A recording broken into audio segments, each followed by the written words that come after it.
Chapter 12. About that time Herod the king laid violent hands on some who belonged to the church. He killed James the brother of John with a sword, and when he saw that it pleased the Jews, he proceeded to arrest Peter also. This was during the days of unleavened bread.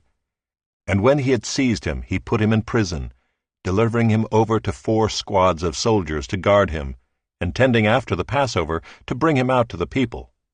So Peter was kept in prison, but earnest prayer for him was made to God by the church. Now when Herod was about to bring him out, on that very night, Peter was sleeping between 2 soldiers, bound with 2 chains, and sentries before the door were guarding the prison. And behold, an angel of the Lord stood next to him, and a light shone in the cell. He struck Peter on the side and woke him, saying, "Get up quickly." And the chains fell off his hands. And the angel said to him, "Dress yourself and put on your sandals." And he did so. And he said to him, "Wrap your cloak around you and follow me." And he went out and followed him. He did not know that what was being done by the angel was real, but thought he was seeing a vision. When they had passed the first and the second guard, they came to the iron gate leading into the city. It opened for them of its own accord, and they went out and went along one street, and immediately the angel left him.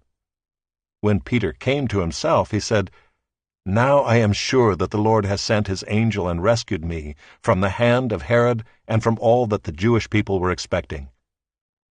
When he realized this, he went to the house of Mary, the mother of John, whose other name was Mark, where many were gathered together and were praying.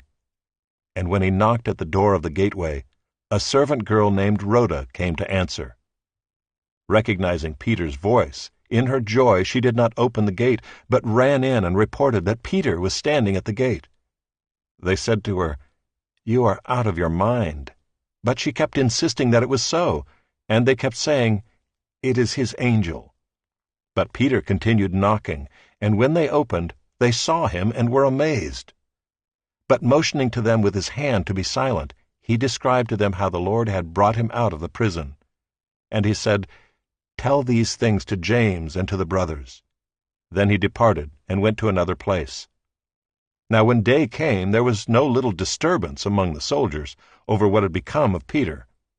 And after Herod searched for him and did not find him, he examined the sentries and ordered that they should be put to death. Then he went down from Judea to Caesarea and spent time there. Now Herod was angry with the people of Tyre and Sidon, and they came to him with one accord, and having persuaded Blastus, the king's chamberlain, they asked for peace, because their country depended on the king's country for food. On an appointed day Herod put on his royal robes, took his seat upon the throne, and delivered an oration to them. And the people were shouting, "The voice of a god, and not of a man." Immediately an angel of the Lord struck him down, because he did not give God the glory, and he was eaten by worms and breathed his last. But the word of God increased and multiplied.